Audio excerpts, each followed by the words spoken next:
लो जी दोस्तों, रिज़्क़े हलाल दी खातर इंसान किन्नी मेहनत करता है।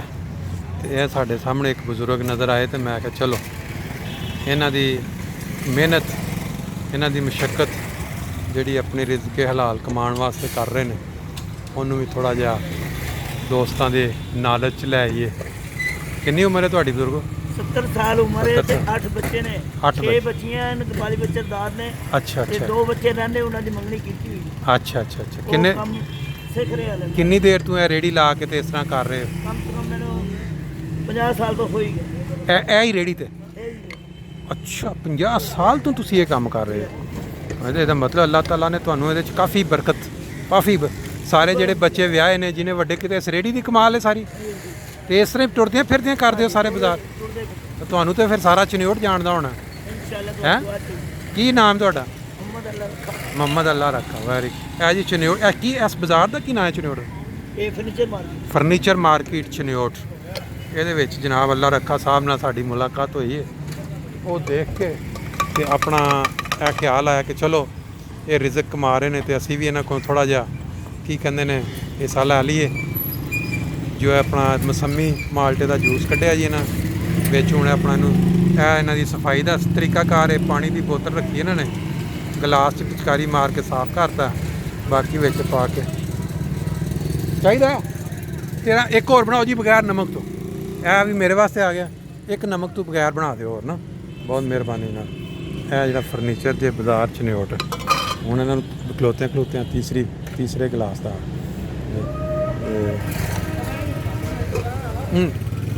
ਬੱਚੇ ਤੁਹਾਡੇ ਕੀ ਕਰਦੇ ਨੇ? ਜੀ ਇੱਕ ਮੋਟਰਸਾਈਕਲਾਂ ਦਾ ਸਿੱਖ ਰਿਹਾ, ਇੱਕ ਸਰੇ ਏਸੀ ਦਾ ਸਿੱਖ ਰਿਹਾ ਅਜੇ ਕਮਾਈ ਦਾ ਕੋਈ ਜ਼ਰੀਆ ਨਹੀਂ। ਤੇ ਘਰ ਤੁਹਾਡਾ ਘਰ ਤੁਹਾਡਾ ਆਪਣਾ ਕਿ ਕਿਰਾਏ ਤੇ? 8 ਹਿੱਸੇਦਾਰ ਹੈ ਜੀ। ਵਾਲਾ ਸਾਹਿਬ ਫੋਟੋ ਹੋ ਗਏ, ਵਾਲਦਾ ਵੀ ਫੋਟੋ ਹੋ ਗਈ। ਅੱਛਾ 6 ਮਰਲੇ ਜਗ੍ਹਾ। ਅੱਛਾ 8 ਹਿੱਸੇਦਾਰ ਇੱਕ ਮਕਾਨ 'ਚ। ਉਹਦੇ ਤੁਹਾਨੂੰ ਕਿਰਾਇਆ ਤੇ ਨਹੀਂ ਦੇਣਾ ਪੈਂਦਾ? ਕਿਰਾਇਆ ਤੇ ਨਹੀਂ ਦੇਣਾ? ਉੱਥੇ ਹੀ ਰਹਿ ਰਹੇ ਹੋ? ਚਲੋ ਇਹ ਵੀ ਤੇ ਬੜਾ ਸਹੂਲਤ ਅੱਲਾਹ ਤਾਲਾ ਦੀਆਂ ਜੀ। ਵੇਖੋ ਜੀ ਕਰਨੀਆਂ। ਇੱਕ ਛੋਟੀ ਜਿਹੀ ਰੇਹੜੀ ਤੋਂ ਬੰਦਾ ਸੋਚ ਸਕਦਾ ਕਿ ਇੱਕ ਫੈਮਿਲੀ ਮੈਨ 6 ਬੱਚਿਆਂ ਨੂੰ ਪਾਲ ਕੇ ਉਹਨਾਂ ਵੱਡਿਆਂ ਕਰ ਲਿਆ ਤੇ ਹਜੇ ਵੀ ਕਹਿੰਦੇ 50 ਸਾਲ ਦੇ ਬਾਅਦ ਵੀ ਮੈਂ ਇਹੀ ਕੰਮ ਕਰ ਰਿਹਾ। ਇਨਸਾਨ ਬਜ਼ਾਹਿਰ ਇਹੀ ਲੱਗਦਾ ਕਿ ਇੱਥੋਂ ਕੀ ਕਮਾਈ ਹੋਣੀ, ਲੇਕਿਨ ਜੇ ਅੱਲਾ ਬਰਕਤ ਪਾ ਦੇਵੇ ਤੇ ਫਿਰ ਨਿੱਕੀਆਂ ਨਿੱਕੀਆਂ ਰੇਹੜੀਆਂ ਵੀ ਜਿਹੜੀਆਂ ਨਾ ਬੜੀਆਂ ਬਰਕਤ ਦਾ ਸਬੱਬ ਬਣ ਜਾਂਦੀਆਂ।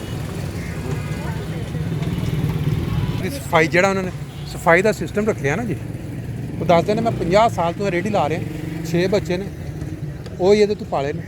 ਹਜੇ ਉਹ ਸਿੱਖ 6 ਬੱਚੇ ਘਰ ਬਾਹਰ ਕਰਕੇ 6 2 ਹੈ। ਅੱਛਾ 8 ਬੱਚੇ ਨੇ ਤੁਹਾਡੇ? 8 ਬੱਚੇ ਨੇ, 6 ਬੱਚੀਆਂ 2 ਬੱਚੇ। ਉਹ ਬੱਚੀਆਂ ਦੇ ਵਿਆਹ ਹੋ ਗਏ ਸਭ ਦੇ? ਕਮਾਲ। ਉਹੀ ਮੈਂ ਪਿਆ ਨਾ ਜੇ ਅੱਲਾ ਨੇ ਬਰਕਤ ਪਾਣੀ ਹੋਏ ਤਾਂ ਇਹੋ ਜਿਹੀ ਛੋਟੀ ਜਿਹੀ ਰੇਹੜੀ 'ਚ ਵੀ ਪਾ ਦੇ। ਦੂਜਾ ਇਹ ਵੇਖੋ ਆਉਂਦੇ ਨੇ ਰਿਜ਼ਕ ਅੱਲਾ ਨੇ ਲਿਖਿਆ, ਜਿਹਨੂੰ ਲੱਭਣਾ ਉਹਦੇ ਲੱਭ ਕੇ ਰਹਿਣਾ, ਤੇ ਜਿਹਨੂੰ ਨਹੀਂ ਲੱਭਣਾ ਉਹਦੇ ਮੂੰਹ 'ਚ ਤੱਕ ਵੀ ਵਾਪਸ ਆ ਜਾਂਦਾ ਹੈ।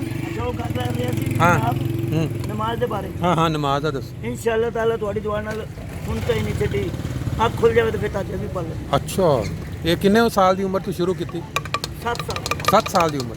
ਮਾਸ਼ਾਅੱਲਾ ਮਾਸ਼ਾਅੱਲਾ, ਬੜੀ ਅੱਛੀ ਗੱਲ। ਤੇ ਬਾਕੀ ਉਸ ਤਰ੍ਹਾਂ ਇੱਥੇ ਤੁਸੀਂ ਜਿੰਨੀ ਦੇਰ ਤੋਂ ਰਹਿ ਰਹੇ ਜੇ ਚਨਿਓਟ 'ਚ ਹੀ ਹੋ ਸ਼ੁਰੂ ਤੋਂ? ਅੱਛਾ ਪੈਦਾਵਾਰ ਵਿੱਚ ਨਹੀਂ ਹੋਗੀ।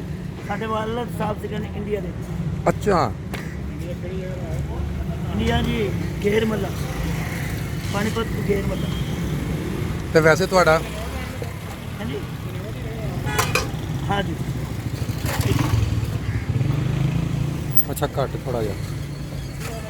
ਬਹੁਤ ਅੱਛਾ ਜੀ। ਹੈਲੋ ਜੀ, ਨਾਲ ਬਾਜ਼ਾਰ ਤੁਹਾਨੂੰ ਜਿਹੜਾ ਹੈ ਨਾ ਆਪਣਾ ਇਹ ਫਰਨੀਚਰ ਬਾਜ਼ਾਰ ਚਨਿਓਟ, ਉਹਦਾ ਵੀ ਨਜ਼ਾਰਾ ਨਾਲ ਆ ਰਿਹਾ। ਇਸ ਪਾਸੇ ਕਚਹਿਰੀ ਹੈਗੀ ਆਪਣਾ, ਔਰ ਉਸ ਪਾਸੇ ਫਿਰ ਮੇਨ ਸੜਕ ਜਿਹੜੀ ਹੈ ਉਹ ਪਿੱਛੇ ਆ ਜਾਏਗੀ।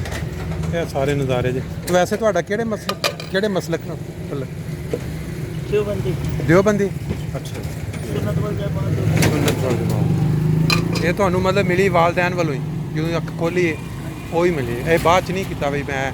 ਅੱਛਾ ਚਲੋ ਜੀ, ਅੱਲਾਹ ਤਾਲਾ ਬਰਕਤ ਪਾਏ ਤੁਹਾਡੇ ਕੰਮ 'ਚ।